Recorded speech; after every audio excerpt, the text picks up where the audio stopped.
السلام علیکم ناظرین، میٹرو ون نیوز کے ایک نیکی پروگرام کے ساتھ ایک بار پھر ہم آپ کی خدمت میں حاضر ہیں۔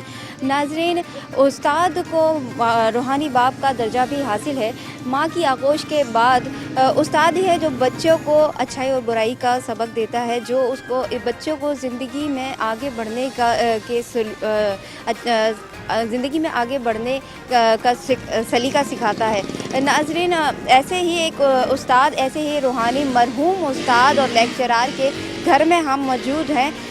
ان سے ہم بات بھی کریں گے اور جانیں گے بھی ان کے بارے میں، لیکن اس سے پہلے محب وطن پاکستان کے سربراہ ملک محمد ستار صاحب ہمارے ساتھ موجود ہیں۔ آئیے ان سے کچھ بات کرتے ہیں۔ السلام علیکم سر۔ جی وعلیکم السلام، آپ لوگ خیریت سے ٹھیک ہیں؟ جی الحمدللہ سر۔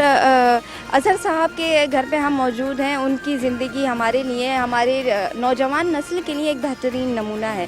سر، اس میں آپ کچھ کہنا چاہیں گے؟ جی سر، بالکل ان کے لیے تو ہم یقیناً ان کے گھر والوں کے ساتھ جا کے بیٹھ کے بات کریں گے، لیکن مجھے بہت خوشی ہوئی کہ میں نے جب اپنی ٹیم کو لگایا تھا اظہر سر کے لیے ان کی معلومات لینے، تو یہ بچے ان کی محبت میں دیکھیں رات کے پہر ان کو ٹریبیوٹ پیش کرنے کے لیے کینڈل لے کر آئے ہیں، ان سے محبت کا اظہار کر رہے ہیں۔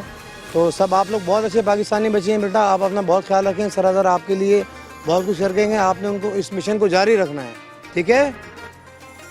اچھا، اب ہم ان شاء اللہ تعالیٰ چلیں گے سر اظہر کے گھر پہ، اور مجھے محسوس ہوا ہے کہ یہ ہمارے ساتھ قاری صاحب تشریف لائے ہیں، اس مسجد کے امام ہیں، ہم جانتے ہیں ان سے بھی ان کے بارے میں، سر اظہر کے بارے میں۔ السلام علیکم۔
کے حوالے سے آئے ہیں آپ کے گھر میں پروفیسر اظہر صاحب کی فیملی سے بات کرنے، تو ہم ان سے بات کر سکتے ہیں؟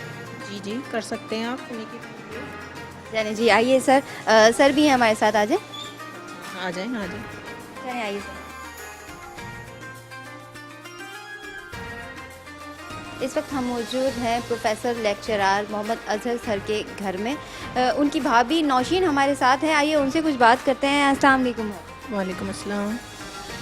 پروفیسر اظہر صاحب کی زندگی تو میں کہتی ہوں ایک مثالی تھی اپنے اسٹوڈنٹس کے لیے۔ انہوں نے بیماری کی حالت میں بھی انہوں نے اپنے اسٹوڈنٹس کا ساتھ نہیں چھوڑا اور ان کو پڑھایا، اور اسی دوران جو ہے ان کا انتقال بھی ہو گیا۔ وہ تو خیر ان کی ایک سوشل ان کی ایکٹیویٹیز تھی۔ گھر میں کیسے جیٹ تھے وہ؟ گھر میں بھی الحمدللہ بہت اچھے، کیئرنگ، بہت سب کا خیال کرنے والے، سمجھ لیں ایک فرما بردار بیٹے، ایک فرما بردار بھائی، ایک فرما بردار جیٹ، ہر طرح سے ہر رشتے کو بہت اچھے سے انہوں نے نبھایا نا۔ بس یہ کہ آخر ٹائم پہ بھی بہت تکلیف میں تھے، مگر ہم ان سے یہی کہتے تھے کہ آپ اپنا خیال رکھیں، دیکھیں۔ اب تو کہتے تھے نہیں، مجھے ابھی جو ہے نا علم پھیلانا ہے، بچوں کو پڑھانا ہے، ان کا مستقبل بنانا ہے، یہ علم جو ہے میں مر بھی جاؤں گا تو یہ ان کے کام آئے گا۔ اور وہ کہیں آج دیکھ لیں، آج وہ نہیں ہے، مگر ان کے پڑھے ہوئے بچے کوئی ڈاکٹر، کوئی انجینئر، کوئی پائلٹ، یہ سب ہیں ماشاءاللہ۔ اور جہاں ان کا علاج ہوا آغا خان میں، تو جو ڈاکٹر علاج کر رہے تھے وہ بھی ان کے اسٹوڈنٹ تھے، جی ماشاءاللہ سے۔ جی ملک صاحب، آپ نے سنی بھابھی کی باتیں کہ آخری ٹائم میں بھی انہیں اپنے فرض کی زیادہ فکر تھی، نہ بنسبت اس کے کہ وہ اتنے زیادہ بیمار تھے، انہیں کینسر تھا، لاسٹ اسٹیج پر تھے، اپنا علاج کرواتے، اپنی احتیاط کرتے، انہوں نے نہیں کیا، اور انہوں نے اپنے اسٹوڈنٹس کو اپنے شعبے کی اہمیت کو مد نظر رکھتے ہوئے انہوں نے اپنے جو بچے تھے ان کو تعلیم دینے کو زیادہ اہمیت دی. جی ثنا، بالکل جیسا کہ آپ نے کہا، ہم نے ان کی بھابھی سے، ہماری بہن سے بھی بہت ساری باتیں سنی، اور میں آپ کو یقین مانیں میں بڑا شوق ہوا. میں جب یہاں پہ آیا ایک نئی سیگمنٹ کے حوالے سے اس پروگرام کو آرگنائز کرنے کے لیے، تو مجھے کچھ چیزیں پہلے سے آگے دیکھنا تھی.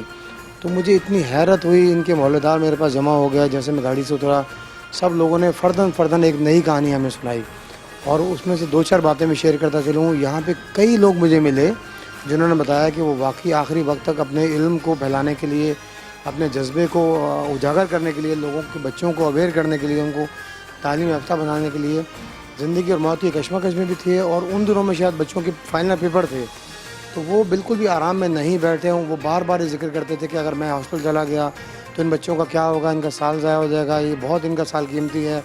اور جیسا کہ بھابھی نے بتایا کہ وہ ڈاکٹر صاحب بھی ان کے اسٹوڈنٹ تھے جنہوں نے جو ان کو ٹریٹ کر رہے تھے. ابھی ایک صاحب مجھے ملے، وہ ان کے دونوں بچے جو ہیں ماشاءاللہ انجینئر ہیں، اور انہوں نے کہا کہ سر اظہر کے پڑھے ہوئے ہیں. اس طرح مجھے بے تحاشا لوگوں نے بتایا کہ کوئی ڈاکٹرز، کوئی انجینئر. اور اس میں سے 2 لوگ ایسے مجھے ملے، انہوں نے کہا میری ایک بیٹی ڈاکٹر ہے اور ایک الحمدللہ IT انجینئر ہے. اور ان بڑے صاحب نے کہا کہ میں تو شروع سے بالکل اس قابل نہیں تھا کہ اپنے بچوں کو بہتر طریقے سے پڑھا سکتا. اور اظہر صاحب کی یہ نیکی، انہوں نے بتایا کہ ہمارے لیے سارے زندگی کا ہم اس کو نہیں بولیں گے کہ وہ شروع سے ان کی ہیلپ کر رہے ہیں، کہ وہ ان سے نہ وہ فیس چارج کرتے ہیں بلکہ اسکولوں کی فیسیں بھی اپنے پاس سے بھرتے تھے، اور ان کو ایکسٹرا آرڈنری گھروں میں بھی فیور کرتے تھے. جی اب اظہر سر کی بیٹی ہمارے ساتھ ہے، آئیے ان سے بات کرتے ہیں. السلام علیکم، کیا نام ہے آپ کا؟ وعلیکم السلام. مشائم. کیا نام ہے؟ مشائم. مشائم. اچھا مشائم، پروفیسر صاحب بہت اچھے انسان تھے، بہت اچھے استاد تھے. باپ کیسے تھے؟ بہت اچھے تھے وہ میرا بہت زیادہ خیال رکھتے تھے اور بہت زیادہ نیک بھی تھے. وہ جب بھی میں ان کو گھر پر، اگر وہ سینٹر میں ہوتے تھے اور میں انہیں گھر پر بلاتی تھی تو وہ فوراً آ جاتے تھے. یہ نہیں کہتے تھے کہ میں بزی ہوں. میرا بہت زیادہ خیال رکھتے تھے. غصے والے تھے یا نرم مزاج تھے؟ نرم مزاج کے تھے. میرے ساتھ تو بہت زیادہ اچھے تھے اور مجھ پہ کبھی بھی غصہ نہیں کیا انہوں نے. تو آخر میں آپ اپنے پاپا کے لیے کچھ کہنا چاہیں گی؟ میں کہنا چاہوں گی کہ میں چاہتی ہوں کہ میرے بابا جب اتنے زیادہ لوگوں کو انہوں نے پڑھایا ہے، تعلیم کو عام کرنا چاہوں گی، اور میں چاہتی ہوں کہ آگے آنے والے وقتوں میں اپنے بابا کا نام روشن کروں، آگے ان کی تعلیم کو اور بڑھاؤں، اور میں اچھی ایک پروفیسر بنوں گی تاکہ میں ان کا نام روشن کروں اور بچوں کو بھی پڑھا سکوں. صبا، آپ کچھ ہمیں بتائیے، کیونکہ وہ تو آپ کے استاد تھے، تو بحیثیت استاد کیسا رویہ تھا ان کا؟ سر اظہر بہت اچھے انسان تھے. میں آج بھی ان کو بہت مس کرتی ہوں، اور یہی کہوں گی کہ اللہ پاک ان کو جنت الفردوس میں جگہ عطا کرے، جنت میں اعلیٰ مقام عطا کرے، کیونکہ وہ بہت بہت نیک انسان تھے. اور زیادہ تر وہ یتیموں، غریبوں، مسکینوں کی جیسے کہ بہت ہیلپ کیا کرتے تھے. اور ان کے ساتھ تو ان کا بہت ہی اچھا بہیو ہوتا تھا. نہ کہ وہ ٹیچر تھے لیکن ایک بہت اچھے دوست بھی تھے وہ. جی ملک صاحب، یہ تو ایک اور ہمیں پتہ چل گئی اظہر سر کی خوبی کہ آپ جو ہیں کہ بچوں کو پڑھانے، ان کی تعلیم فری کرنے کے ساتھ ساتھ اگر کوئی ایسی فیملی ہو جن کو گھر سے کوئی پرابلم ہو تو ان کے رینٹ بھی پے کر دیا کرتے تھے. سر ثنا، بالکل آپ درست فرما رہی ہیں. جب میں باہر، آپ کو بتا رہا ہوں، مکمل بات نہیں ہو سکی تھی، مجھے مختلف لوگ ملے اور انہوں نے مختلف باتیں ان کے بارے میں بتائیں. کئی لوگوں نے یقیناً بتایا کہ ان کے بچے ان کے پاس پڑھتے تھے، وہ نان افورڈنگ لوگ تھے، ان کی فیسوں میں وہ بہت زیادہ ان کو ہیلپ کرتے تھے، وہ فیسیں نہیں لیا کرتے تھے. الحمدللہ ان کے 3 سے 4 سینٹر تھے یہاں پہ، شاہ فیصل کالونی، ماڈل کالونی، جو مجھے پتہ لگا گلشن اقبال میں، اور ایک اسکول بھی تھا. تو وہاں پہ وہ ان کو بچوں کو اس طرح فیسلیٹ کرتے تھے، اور جو بچے ان کے بہت زیادہ ڈیزرونگ تھے ان کے گھروں میں وہ کرایہ میں ہیلپ کرنا، ان کے راشن کے معاملات کو دیکھنا. اور باہر لوگوں نے مجھے بتایا کہ جی بہت زیادہ ان کے اندر یہ خوبی تھی کہ ان کے محلے دار جب بھی کسی مشکل، کسی پریشانی میں ان کے پاس آتے تھے تو وہ ہر دم ان کے لیے تیار رہتے تھے. تو بس ہم سب لوگ ان کے لیے دعا گو ہیں. بس انشاءاللہ تعالیٰ جو اچھے لوگ ہوتے ہیں اللہ تبارک و تعالیٰ ان کو زیادہ موقع نہیں دیتا ہے کہ وہ ہمارے ساتھ رہ سکیں اور اس کا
سر بہت زیادہ ہمیں چیزیں سننے کو مل رہی ہیں اور ہم خوش بھی ہیں اور ہم یہی آپ کے جیسی بات کہ بہت جلدی ہمارا ساتھ چھوڑ کے چلے گئے.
پاکستانی ہیں. چلتے چلتے میں آپ سب کو کہوں گا پاکستانی تجھے سلام.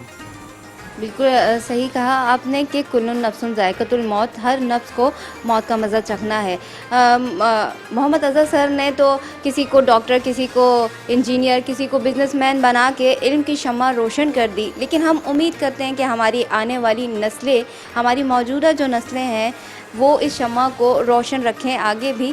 ناظرین، آج کا ہمارا اور آپ کا ساتھ بس یہیں تک کا تھا. زندگی نے وفا کری تو پھر ملاقات کریں گے ایک نئے پروگرام کے ساتھ. تب تک کے لیے اپنی ہوسٹ ثنا یوسف کو میری پوری ٹیم کے ساتھ اجازت دیجیے. اللہ حافظ.